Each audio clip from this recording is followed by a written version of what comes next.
या रब आलमीन तू बाज कर, तू अमन दे मुझा मालिक।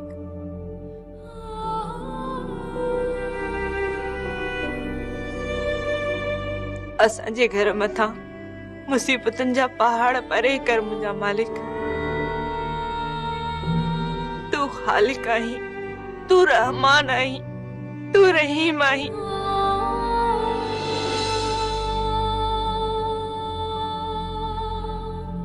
रहम कर मालिक, रहम कर। सरदार साईं धुरन के चऊं हकीकत बुधाई। भलिया तू बुधाए गाल जो बुनियाद छा है। सरदार साईं मुझो भा हाशिम सरबस्तो अहवाल पाण दी।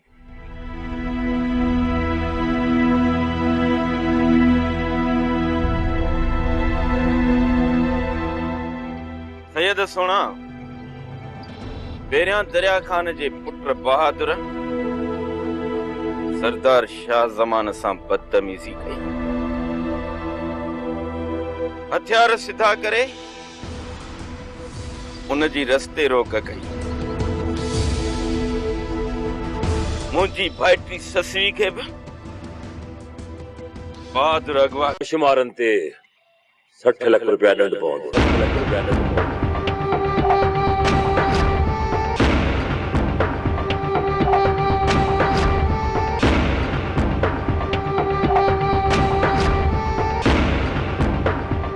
बहादुर वारन ते 30 लाख रुपया दंड पवंदो। यानी हाशिम वारन ते 60 लाख रुपया दंड पियो ऐं बहादुर वारन ते 30 लाख रुपया दंड पियो। दंड न ॾियण जी सूरत में संग ॾियणो पवंदो।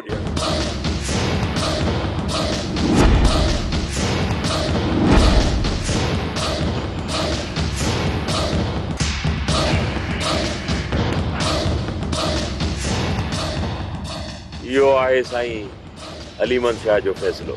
सरदार साईं दरिया खान मिठाइयूं विरायो।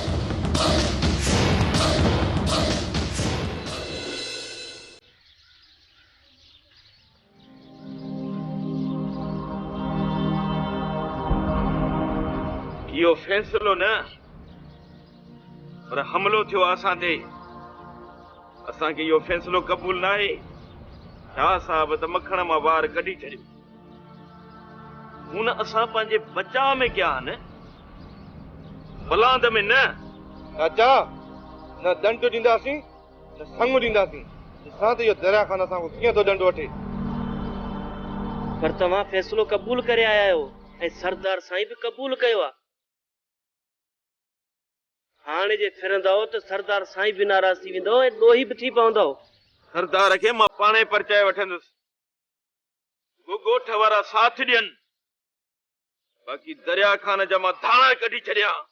हाशिम खान सभु ॻोठ वारा तोसां गॾु आहिनि ऐं असां दुख सुख में तोसां गॾु ई आहियूं। त पोइ ठीकु आहे, मां बि ॾिसां त दरिया खान कीअं थो दंड वठे। चाचा मुंहिंजो ख्याल आहे त सरदार शाह जमान सां हली करे सलाह मशवरो ज़रूरी आहे। हा खादम, अॼु सरदार ॾे हलंदासीं। बस हाँ पल्ले जी दस लिखल लाए छॾियो। 30 लाख दंड विधो अथनि से 30 लाख। अब बोल इहो फैसलो कयो अथऊं या अधे पले खे फाही ॾिनी अथऊं। ज़ुल्म भी हुन वेचारे सां थियो, दंड भी उन्हे जे मथां रखियो। बस बस हाँ वॾेरनि जा भाई गरीबन जो दियल आहे। पर 30 लाख अधो पलियो आणी तो काथो। फैसले में इहो तय थियो आहे त जेकॾहिं पलियो 30 लाख न ॾींदो त संग चटी ॾींदो। ज़ुल्म भी वेचारे अधे पले सां ऐं वरी संग चटीअ में भी उहो ॾे। छा कंदो? इहो त वेचारो खुदकशी कंदो, ॿियो कुझु कोन कंदो। बसरा वॾेरा सही माण्हू न आहिनि। ही जो फैसला करे संग चटी में ॾींदा त मां माण्हुनि खे परणाईंदुसि कीअं, मुंहिंजी रोज़ी कीअं थींदी। मूंखे त अधे पले खे घड़तीअ भरायो आहे। तोखे लॻी पई आहे पाटी। मां वञा थी अधे पले ॾंडे वञी को आख़त ध्यान है। छा त थियो आहे पंहिंजो लुट आहे सरासर।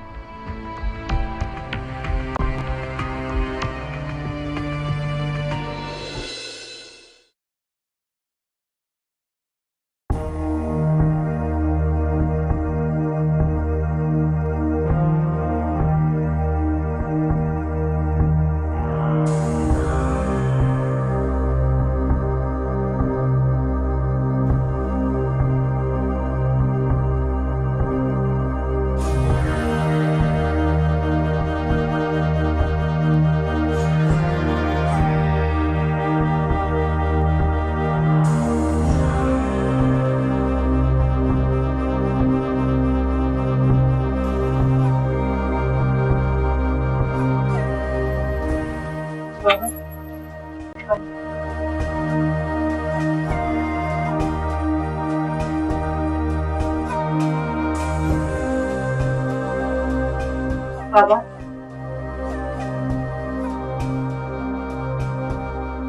30 लख किथां ईंदा? बाबा, तू परेशान छो तो थी? अदा खादिम आहे, चाचा हाशिम आहे, राज भाग आहे, सरदार शाहजमान आहे, पंहिंजो माल मता आहे, फुड़िय फुड़िय तलाह आहे। बाबा, 30 लख त छा 60 लख भी गॾु थी वेंदा। थी मीरा, चवण सोलो आहे, करण ॾुखियो आहे। 30 लख वात में था अचनि।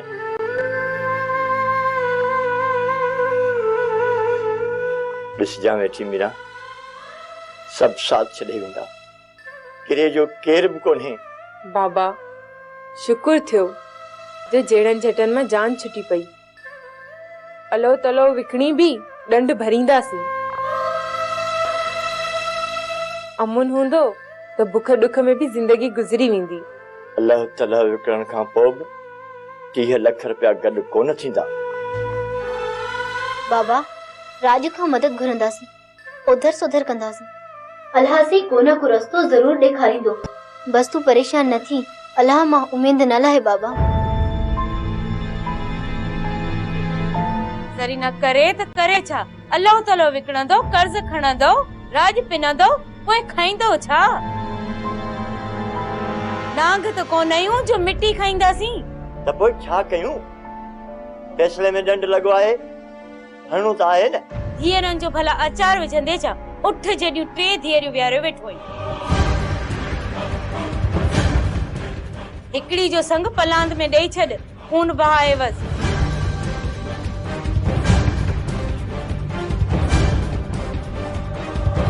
यानी मुई सहाईंदुसि, पर दुश्मननि खे पलांद में न ॾींदुसि। पैसा ॾींदुसि, पैसा।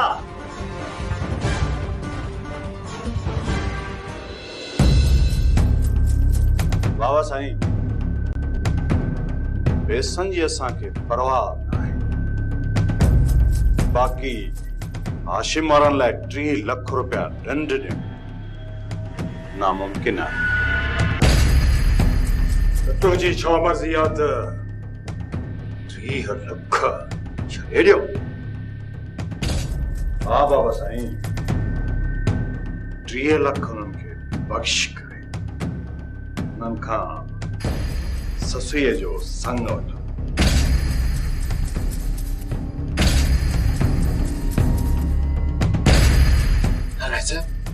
हरगिज़ न। ये 30 लख उन्हनि जा आहिनि जंहिंजा कुंदर घुसिजी विया आहिनि। संग न वठो, पैसा वठो, उन मिस्कीननि जी दादरसी कयो जिन पंहिंजा सिर ॾेई तव्हांजा सिर बचाया आहिनि। आज सुधारक बणजण जी कोशिश न कर शमू। पंहिंजी औकात में रहो। कहिड़ी आहे मुंहिंजी औकात? अॼु जेकॾहिं दिल जी ॻाल्हि ज़बान ते अची वई अथव त पोइ ॿुधाए छॾियो त मुंहिंजी औकात कहिड़ी आहे। ॿुधाए छॾियो त मां बि वफ़ादार नौकर आहियां। तव्हांजे मथां सिर घोरे हलियो वेंदुसि ऐं अव्हांजे कन ते जो बि न चुरंदी। आगरो बार न थी चओ शमूअ खे। वॾेरा साईं, हाणे खणी कुझु बि चओ, पर मूंखे पंहिंजी औकात यादि अची वई आहे। मां नौकर आहियां, मां धारियूं आहियां।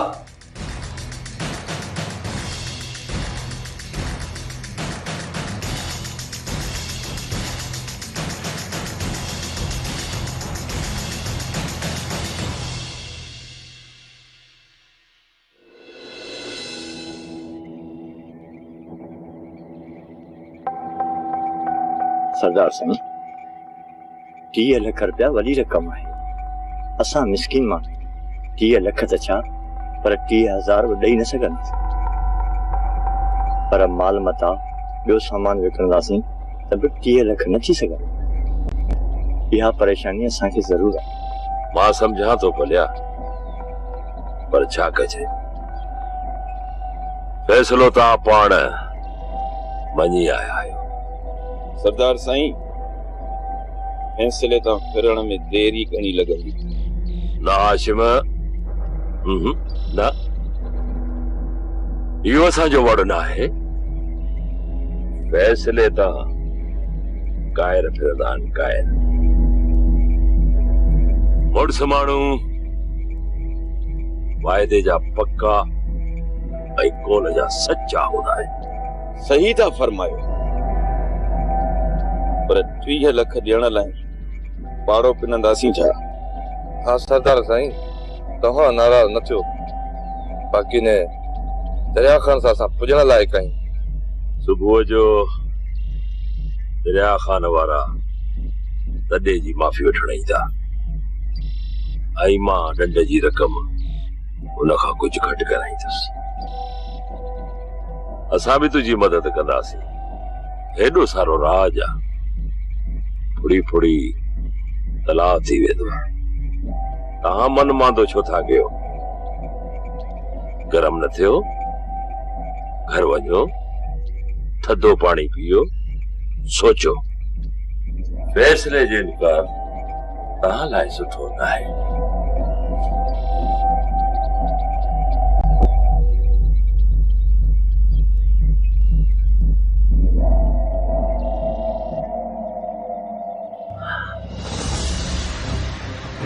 भलिया समझाए छॾ पंहिंजे भाउ खे ऐं पंहिंजे पुट खे। ही मुंहिंजी इज़त ऐं अना जो सवाल आहे। छो जो शाह ज़मान वादे जो पक्को ऐं कोल जो सच्चो आहे।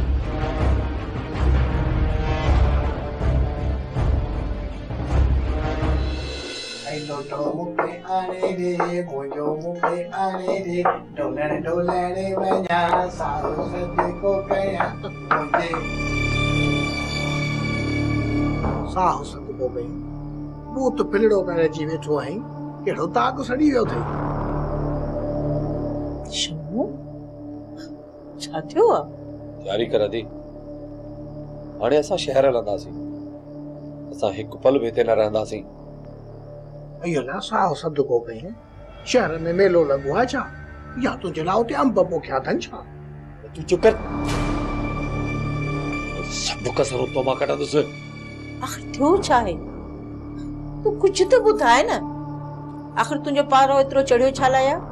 रेस बहादुर खान मूंखे मुंहिंजी औकात यादि ॾियारे छॾी आहे। हाय पोइ माण्हू खे पंहिंजी औकात में रहणु घुरिजे न। हिन घर में तुंहिंजी ऐं मुंहिंजी औकात हिकु जहिड़ी त आहे।